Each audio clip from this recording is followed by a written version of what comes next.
Bonjour à tous et bienvenue en Colombie pour ce troisième épisode de Pièces d'Histoire. Je vous propose de découvrir aujourd'hui une pièce controversée à l'effigie du célèbre baron de la drogue colombien, Pablo Escobar. Vamos!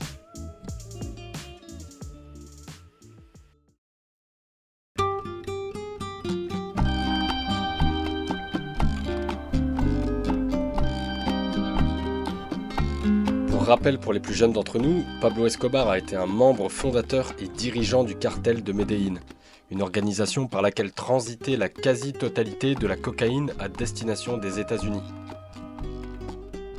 Cette pièce a été créée à l'occasion des 30 ans de la disparition de Pablo Escobar.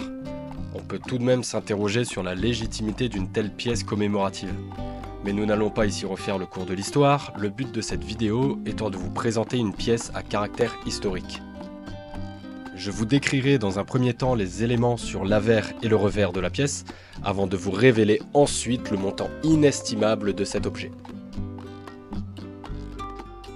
On distingue le visage de Pablo Escobar, son avion avec lequel il transportait ses cargaisons, ainsi que sa célèbre propriété, l'Hacienda Nápoles. Et le trafiquant voyait les choses en grand.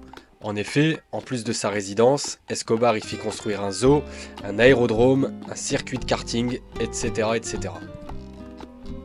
Pour l'anecdote, les animaux furent livrés à eux-mêmes après la mort du trafiquant, et les hippopotames se sont multipliés à tel point qu'ils pourraient atteindre 1000 individus d'ici 2035, causant par la même occasion de nombreux dégâts à la faune et à la flore locale. En 1989, le magazine Forbes publiait son classement des milliardaires, et c'est à la 7e place que se hissait Escobar, avec une fortune estimée de 3 milliards de dollars. Dans les années 80, le cartel de Medellín fournissait la quasi-totalité de la cocaïne des États-Unis, et cela commençait gentiment à déranger. Son business devenant de plus en plus lucratif, Escobar commença à se créer de nombreux ennemis. Entre autres, le gouvernement colombien, les services secrets américains, les cartels rivaux ou encore Los Pepes, un groupe composé de divers ennemis du narcotrafiquant. Mais ne nous égarons pas, je pense que vous attendez tous maintenant de savoir la valeur réelle de cette pièce.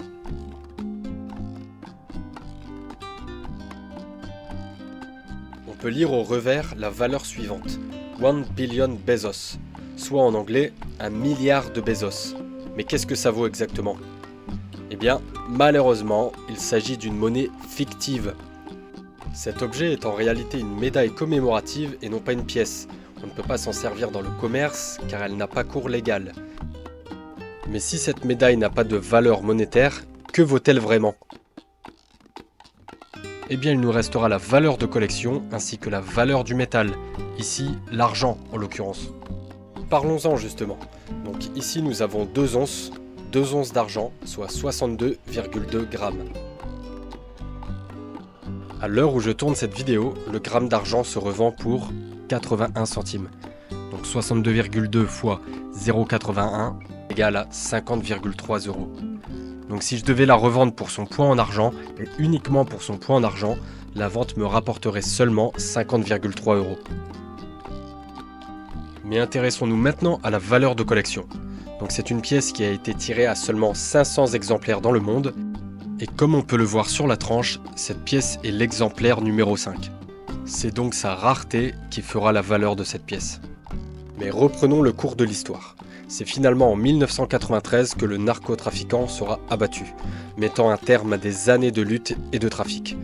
Sa mort marquera la fin d'une ère de terreur pour la Colombie, mais son héritage reste un sujet de débat et de fascination. Criminel impitoyable ou philanthrope admiré, 30 ans après sa mort, les avis divergent encore. Merci à tous d'avoir suivi ce troisième épisode et à très bientôt sur Pièces d'Histoire.